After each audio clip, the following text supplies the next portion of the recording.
Bismillahirrahmanirrahim. Alhamdulillah, apa yang kita dengarkan dari apa yang ditulis oleh Al-Habib Salim bin Abdullah Syadiri untuk muqaddimah ya daripada kitab ini. Beliau mengatakan alhamdulillah pertama kali yang mana Allah angkat dengan ilmu orang-orang ya, manusia itu Allah Ta'ala angkat derajatnya dengan ilmu, dan Allah juga hinakan orang-orang itu dengan kebodohan. Lalu salawat serta salam kepada Nabi Muhammad SAW dan para sahabatnya, begitu juga keluarganya khususnya, dan begitu juga para pengikut dan pengikut-pengikutnya sampai hari kiamat nanti. Dan begitulah para salafus saleh tidaklah mengarang kitab, menulis sesuatu kecuali dengan diawali pasti dengan Bismillahirrahmanirrahim, alhamdulillah, lalu salawat kepada Nabi Muhammad SAW, dan bukan hanya kepada Nabi tapi kepada keluarga Nabi, para sahabat Nabi dan pengikut para sahabat, dan terus sampai nanti yaumul kiamah. Jadi tulisan ini ditulis didoakan, kita juga dapat doa karena kita termasuk insyaallah pengikut Nabi Muhammad sallallahu alaihi wasallam. Lalu beliau mengawali, Allah Subhanahu wa taala telah mewajibkan untuk kita semua puasa sebagaimana Allah mewajibkan puasa untuk umat-umat terdahulu sebelum kita. Dan Allah juga menghisab sebagaimana Allah menghisab mereka. Dan juga Allah Subhanahu wa taala memberi balasan bagi mereka yang berpuasa dan mereka yang tidak berpuasa. Umat terdahulu dan sekarang kita juga sahabat. Dan sesungguhnya Allah tidak akan menulis segala sesuatu itu kosongan, tidak ada. Pasti semuanya akan ada catatannya masing-masing. Inti amal soleh, puasa dapat pahala, tulis. Inti tidak puasa, inti puasa tapi inti malah melakukan hal yang haram yang menjadikan puasamu itu tadi hilang pahalanya, ya tidak dapat apa-apa. Dan begitu seterusnya. Dan sesungguhnya Allah itu juga tidak butuh sama kita, kata Nabi Muhammad SAW. Allah tidak butuh sama kita, biar kita tahu ya. Karena sesungguhnya dia Allah, zat yang maha kaya lagi maha terpuji. Hanya saja Allah Subhanahu wa ta'ala tulis itu semuanya untuk kewajiban bagi setiap hambanya dan diharuskan. Jadi sebenarnya yang beruntung, yang mudarat adalah ya kita sendiri. Bahkan Allah Subhanahu wa ta'ala juga tulis, jadikan salah satu daripada rukun agamanya yang Allah Ta'ala sebutkan, rukun agama Islam, itu adalah puasa tersebut. Dan puasa ini juga menjadi penyembuh, menjadi pembersih daripada segala penyakit, dan menjadi daripada pembersih daripada segala penyakit yang ada di dalam tubuh kita yang kita tidak lihat. Dan diantaranya untuk kita mengingat akan kenikmatan kebesaran daripada Allah Subhanahu wa ta'ala. Bagaimana juga keluasan daripada kebaikan Allah kepada kita. Ketika kita tidak puasa nanti Allah Subhanahu wa ta'ala berikan apa? Ya, penyakit dan lain sebagainya. Sebagaimana beliau nanti akan sebutkan. Tapi ketika kita puasa, Allah kasih hadiah yang luar biasa. Wa innamal muta'ammil fi asraris siyam wa hikmati masyru'iyatihi liyudrak min fawaidih sihiyah. Orang itu kalau sudah dia itu tadi mau fokus, mau mendalami manfaat daripada puasa itu tadi, dia akan mengetahui hikmah secara syariat, dia akan mendapati fawaid-fawaid yang luar biasa. Paling utamanya adalah kesehatan. Dan di dalam puasa itu Allah Ta'ala berikan yang namanya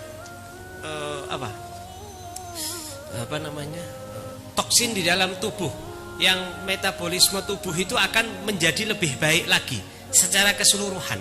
Tapi kalau orang itu tidak ada puasanya, tidak akan mendapatkan itu. Maka lihat, aku akan sebutkan sebagian daripada manfaat puasa secara kesehatan, secara daripada ilmu dohir, ilmu nyata. Beliau menyebutkan famu'adzami asbab amrad, paling besar sebab penyakit itu adalah disebabkan karena makan dan minum, dan disebabkan karena al-istirsal, memiliki sifat seperti hewan, segalanya dimakan, suka minum, ya, Pokoknya tidak ada kata-kata puasa, rem, enggak ada. Bahkan hewan sendiri, hewan itu kalau kita melihara hewan dan dia itu dikasih makannya itu dikasih jatah, dikasih waktu, itu bisa nurut kok. Nah, dibiarkan enggak makan dulu kan, di antara caranya biar nurut hewan itu enggak dimakani dulu, nanti dimakani sekali. Nah, nanti biar nurut. Nah, Allah Ta'ala kasihkan kepada kita itu tadi, kita ini betul manusia, tapi kita ini jangan lupa ada hewan di dalam tubuh kita, ada sifat hewaniyah.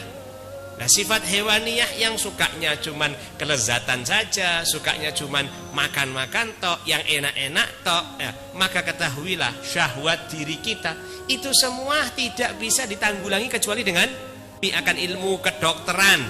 Di zaman baru-baru ini saja kata beliau bahwa kebanyakan daripada virus penyakit yang ada di tubuh itu tadi tidak bisa terbunuh kecuali dengan puasa. Jadi bisanya mati itu virus penyakit yang ada di tubuh kecuali dengan apa? Puasa. Itu hakikatan apa? Sakit darah tinggi, apa lagi?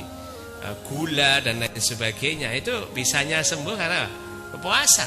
Kalau orang tidak banyak makan,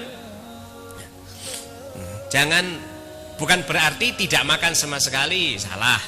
Nah, bukan berarti tidak makan sama sekali, enggak, tapi menjaga makan.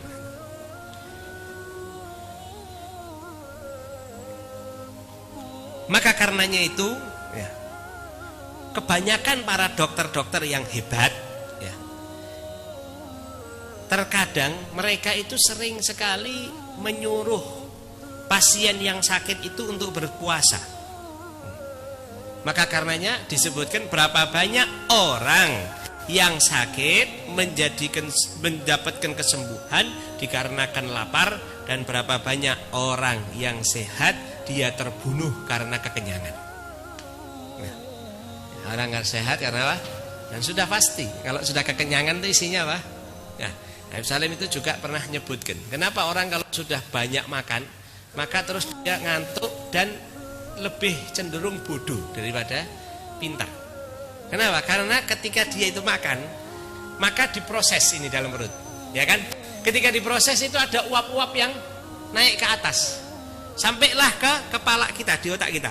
Sampai di otak kita, maka disitulah akan ada yang namanya penutupan. Mikir nggak bisa, ngantuk bawaannya, karena itu. Itu karena sumbernya ada di kepala sini, di otak sini, di akal kita ini tadi. Di dalam otak kita ada akal. Itu tadi ketutup semuanya. Itu diantara yang Habib Salim sering sebutkan daripada faedah daripada puasa itu tadi. Dan diantara daripada tujuan puasa adalah menahan hawa nafsu kita daripada syahwat. Ya. Manusia itu bisa mungkin menahan syahwat daripada biologisnya. Pingin ada perempuan dan lain sebagainya. Kalau tidak kelihatan perempuan ya mungkin bisa. Tapi kalau sudah yang namanya makan, minum, nah ini lebih bahaya lagi. Ya. Begitu juga syahwat-syahwat yang lainnya. Ya. Beliau mengatakan di antara manfaatnya yang pertama adalah tujuannya adalah menahan daripada syahwat. Dan juga untuk mengurangi hal-hal yang sudah kita jadikan kebiasaan. Ya. Sudah umum pagi bangun tidur, salat subuh segala macam semua sudah mulai isyraq, waktunya apa? Kahwa, sarapan, ini tidak ada.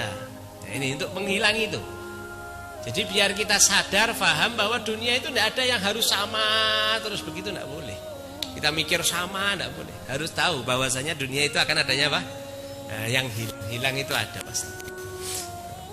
Begitu juga ya, untuk bisa menstabilkan kekuatan syahwat. Orang kalau sudah puasa itu pasti bawaannya aduh, mau apa lagi. Tapi ini puasa yang benar.